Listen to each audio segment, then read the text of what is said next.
Olá, oitavo ano, tudo bem com vocês? A professora Luciana que está falando aqui. Estamos para mais uma aula de História referente à semana de 1 a 5 de junho de 2020. Hoje o nosso tema ele é muito especial, tá? Muito interessante, que é a Revolução Industrial Inglesa. Revolução esta ocorrida, obviamente, né, na Inglaterra, que foi a pioneira, a primeirona nesse processo, né, de revolução industrial. Vamos trabalhar primeiro o conceito, pessoal? Revolução. Revolução, este caso, essa palavra, ela vai significar transformação, tá? O que transformou, professora? O modo de produzir mercadorias, certo? Então, a Revolução Industrial Inglesa, ela provoca, anotem aí, uma profunda transformação no modo de produzir mercadorias. Todas as vezes que vocês ouvirem em história ou em qualquer lugar, essa palavra revolução, ela vai significar uma profunda mudança, uma profunda transformação, tá? Que vai acarretar mudanças assim, ó, que vem lá de baixo na nossa sociedade, que vai carregando para sempre, tá? Essas mudanças. Por exemplo, eu não tô aqui falando com vocês, né, através de uma tecnologia, de uma internet. Tô gravando esse vídeo para vocês no celular, sem fio, tá? Totalmente wireless, uma internet sem fio. Tô chegando até vocês em outra cidade, uma tecnologia super mega power moderna, tá? Tudo isso, o telefone, o celular, o smartphone, a internet, os ventiladores que me cercam aqui, a lâmpada, a energia elétrica, tudo que está possibilitando eu chegar até vocês, né? Infelizmente, né, na situação que nós estamos vivendo de pandemia, é fruto da Revolução Industrial, tá? Tudo que nos cerca, pessoal, tudo. A roupa que a gente veste, o sapato que a gente calça, a comida que a gente come, a televisão que a gente assiste, tudo, absolutamente tudo que a gente usa é fruto da Revolução Industrial, tá? É fruto da indústria. Nós vamos ver mais para frente, essa Revolução Industrial, ela pode ser dividida em 3 fases. Essa que nós vamos ver agora é a primeira, tá? Vamos ver por que ela aconteceu agora? Vamos lá? Ó, antes da Revolução Industrial, como que se produzia, né? Lá na Idade Média, lá na Idade Antiga, nós produzíamos, né, em forma artesanal, tá? Com as mãos. Lá na Idade Média. Onde nós produzíamos? O artesão produzia na casa dele, tá?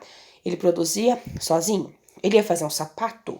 O artesão, ele começava o sapato desde o começo. Ele pegava o couro, ele cortava o couro, ele montava o sapato sozinho, tá? Então, primeiramente, antes da Revolução Industrial, a forma de produção ela era artesanal, onde? Dentro da casa do artesão, né? Uma produção doméstica, realizada por uma única pessoa, tá? Acaba a Idade Média, pessoal, né? Há o renascimento urbano. As pessoas voltam para a cidade, aumenta um pouquinho a população e esse artesão, ele já não dá conta mais de produzir sapato, de produzir tecido para a população, né, para esse aumento de população, para aquela população que tem ali, o artesão já não dá conta sozinho. Então surgem os comerciantes. Esses comerciantes, eles montam uma manufatura, tá? Que era uma grande oficina. O dono dessa oficina, ele contrata ali 8, 10 artesãos, tá? E divide o trabalho em uma linha de produção. Dentro da manufatura, o trabalho ele continua sendo manual, por isso é manufatura, uma fábrica que se produz com a mão. Só que o artesão já não trabalha sozinho mais dentro da casa dele. Ele vai trabalhar dentro de uma oficina, tá? E a divisão do trabalho. Por exemplo, ali um sapato. Um artesão ele vai cortar o couro, o outro vai costurar, o outro vai pôr a sola, e assim se produz mais sapatos, né? Porque a partir do momento que uma pessoa ela faz aquela atividade várias vezes, ela adquire prática naquela atividade, né? Então saíam mais sapatos para atender aquela população que aumentou aquela demanda, tá? Após a Revolução Industrial, a produção ela passa a ser mecanizada, ou seja, com máquinas. Onde? Era oficina? Não, né? Dentro de uma fábrica. A divisão do trabalho ela aumenta ainda mais, tá? E se produz ainda mais ao crescimento das linhas de produção, certo? Então, só para recapitular: Idade Média, Idade Antiga, o trabalho era artesanal, o artesão trabalhava sozinho dentro de sua casa, tá? Com o Renascimento urbano e um crescente aumento da população, a produção passa a ser dentro de uma manufatura, ainda feita manualmente, porém por vários artesãos, né? Gerando uma linha de produção e a consequente divisão do trabalho. Com a Revolução Industrial, perdão, essa forma de produção ela passa a ser mecanizada, ou seja, com máquinas dentro de uma fábrica, com mais ainda produção, aumenta mais, né? Porque a máquina ela vai produzir ainda mais rápido, né? E com a divisão do trabalho ainda mais delineada. Pensa hoje, pessoal, dentro ali de uma fábrica da Volkswagen, uma fábrica da Toyota, né? O trabalhador, ele faz ali aquela coisa dentro daquela linha de produção sem parar, né? Se ele põe o banco ali, se ele põe o motor dentro do carro, ele fica fazendo aquilo ali a vida inteira. Isto é divisão do trabalho. Vamos ver agora por que acontece a revolução do trabalho? A revolução industrial, perdão, eu me emociono com esse tema. Desculpa, pessoal. Ó, lembra da nossa aula passada que nós vimos sobre a Revolução Gloriosa? Né? A Revolução Gloriosa, ela acontece lá na Inglaterra porque a burguesia ganha dinheiro lá na Inglaterra. E essa burguesia, ela quer poder, não quer, né? A burguesia vem de comércio. É o comércio que gera essa classe burguesa lá na Inglaterra, né? Então, se aumenta o comércio na Inglaterra, é porque tem gente com dinheiro lá na Inglaterra, né? Então, tem gente com dinheiro, então tem acumulação de capital. Tem gente com dinheiro, tem mercado consumidor, tem gente querendo gastar este dinheiro, né? Com a instauração da monarquia parlamentar na Inglaterra, cai-se o mercantilismo e o absolutismo na Inglaterra, então abre-se caminho para a entrada das ideias liberais nessa Inglaterra e surgem lá no século XVIII, no início do século XVIII na Inglaterra, inúmeras invenções, né? Vamos ver quais são?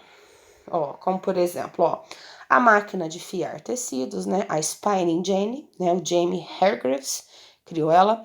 O filatório, né? Que era para fazer os fios dos tecidos, do Samuel Crampton, né? Capaz de fiar 1000 fios de cada vez. Imagina, pessoal, para um artesão fazer manualmente 1000 fios por vez, ele demorava um dia, né? Esse filatório aí fazia em 1 minuto, certo? Outros exemplos, ó. O tear mecânico, do Edmundo Cartwright. Para fazer tecido manualmente no tear, demorava-se muito tempo, né? O tear mecânico de 1787 permitiu aumentar a produção de tecido. E ela, ó, a grande invenção do século XVIII, a máquina a vapor do James Watt, tá? A máquina a vapor do James Watt, ela abre o caminho para a Revolução Industrial, tá? A primeira fase da Revolução Industrial ela é movida a vapor, ok, pessoal? O carvão queima e o vapor move as máquinas, certo? Mais uns exemplos aqui, ó, de como eram as fábricas, né? As primeiras fábricas à direita e o vapor entrando aqui à esquerda, certo? Ó, o número de patentes, né? Quando você inventa uma coisa, você vai lá e registra patentes para ninguém roubar de você. Entre 1750 e 1759, teve 92 invenções. Vai acompanhando aí, ó. Na década seguinte, 205, na próxima, 294, depois 477. Então, realmente, além de ter dinheiro, além de ter mercado consumidor, além de ter tudo, o pessoal lá na Inglaterra estava mesmo a fim de inventar, né, máquinas para produzir ali, tecido principalmente, certo? Por que que a Inglaterra foi a pioneira? Pioneiro é primeiro, tá? Porque tinha dinheiro, pessoal. Tinha dinheiro e tinha gente para trabalhar, tá? Também tinha uma poderosa marinha, tinha uma supremacia naval. Tinha acabado de, né, instaurar a monarquia parlamentar, tá? De ideologia liberal. E tinha inúmeras jazidas de ferro e de carvão disponível, né? O ferro para poder construir as máquinas, os trens e os trilhos para poder levar a produção, né? E o carvão para mover essas máquinas, certo? Aqui eu tenho um esqueminha, né? Que eu coloquei para vocês, ó. A Revolução Gloriosa, ela foi o grande passo para a Revolução Industrial. Por quê? Porque ela dá poder para a burguesia. Ao instaurar a monarquia parlamentar na Inglaterra, acaba-se com o absolutismo, tá? Então, este rei para de controlar o mercado, a burguesia ganha espaço para poder injetar dinheiro na economia inglesa e, né, poder investir esse dinheiro nas indústrias e nos inventores, né? Bom, pessoal, surgida a indústria na Inglaterra, o que que acontece, né? Qual que são os impactos deste avanço industrial? Há um êxodo rural imenso, né? Os trabalhadores, eles são expulsos do campo. Por quê? Porque eles não tinham, os camponeses não tinham o título desta terra, tá? Então, eles são expulsos do campo, por quê? Para dar lugar aos cercamentos, tá? Esse campo precisava ter espaço para criar ovelha, tá? Para gerar matéria-prima para essa indústria. Então, essa população camponesa, ela é expulsa do campo, ela tem que migrar para a cidade, gerando um êxodo rural enorme, né? Essas pessoas, elas vão para a cidade, essas cidades aumentam imensamente, tá? Aumentam não de forma planejada, aumenta gerando pobreza, gerando cortiço, como a gente vai ver mais para frente. Gera também uma divisão do trabalho, como eu já falei para vocês, onde o operário ele ficava fazendo sempre, fica até hoje, né? A mesma função dentro de uma indústria. Aí ele perde, né, a noção do que ele está fazendo, ele perde a noção daquele processo global, gerando uma alienação neste operário, né? Passam a ser produzidos produtos em série, ou seja, sempre igual, né? Não tem um monte de carro igual produzido, um monte de tênis igual produzido. Isso chama produção em massa. Padroniza-se o gosto da população através da propaganda, tá? Para poder vender, tá? E desenvolve-se também, pessoal, os transportes, né? Como os navios a vapor, o telefone, o automóvel, a locomotiva. Então, a Revolução Industrial, ela não para per si ali dentro da indústria. Ela gera com ela também um avanço e um desenvolvimento dos transportes e dos meios de comunicação. Eu não quero que vocês pensem assim que a Revolução Industrial é totalmente positiva, não, tá? Ela é positiva no sentido de desenvolvimento tecnológico, porém ela é negativa no sentido de meio ambiente, tá? De degradação do meio ambiente e de aumento de desigualdade social. Na próxima aula nós vamos ver como que ficou a situação dos trabalhadores, dos operários, né? Principalmente na Inglaterra, lá do século XVIII e XIX. Ela é positiva em alguns sentidos e negativa em outros sentidos. Eu quero que vocês tenham essa consciência, ok? Tá? Ó, como consequência dessa urbanização, analisem essa tabela, ó. Londres, em 1700, né? Londres, a capital da Inglaterra, tinha 575 mil habitantes. 100 anos depois, já tinha quase 1 milhão de habitantes, né? Paris também aumenta bastante sua população.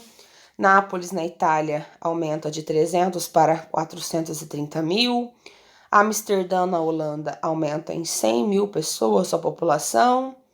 E Lisboa também aumenta em 147 mil a sua população. Né? Este é o efeito que eu falei para vocês do êxodo rural, em que os camponeses foram expulsos do campo para dar lugar aos cercamentos, para criar ovelha. Eles vão para a cidade, né, se tornar operários da indústria. Aqui eu tenho um exemplo, um quadrinho, né, no Jornal do Brasil. Temos dois operários, né, numa linha de produção. Um diz para o outro: vou me aposentar amanhã. E sabe o que eu vou fazer? Andar até o fim desta linha de montagem e descobrir o que eu estou fazendo há 30 anos. Aqui classifica muito bem o que eu falei para vocês, a questão da alienação, né?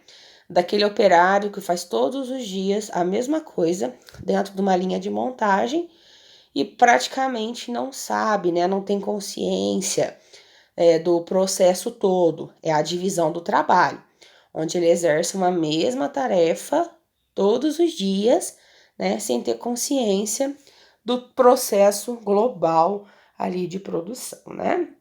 Aqui uma divisão, outro exemplo para vocês, né, da divisão do trabalho. À esquerda nós temos uma cooperação simples, ó. Todas estão lavando, enxugando e guardando, na esquerda, tá? Na direita nós temos a divisão do trabalho. A primeira, mulherzinha, de vermelho, só lava. A segunda só enxuga e a terceira só guarda, tá? Na direita nós temos a divisão do trabalho. E na esquerda nós temos a cooperação simples, tá bom? Ó, aqui um exemplo de aceleração da produção, né? Nós temos um barco a vapor. Os caminhos se tornam mais curtos, né? Porque antes da Revolução Industrial os transportes eram feitos a cavalo. E aqui eu tenho um exemplo da locomotiva a vapor que foi criada. Certo, pessoal? Tá? Dúvidas? O José Aparecido vai estar disponível na quinta-feira no plantão, mas eu também, né, tô disponível, se alguém quiser me chamar, tá? Tô à disposição. Um abraço para vocês, pessoal.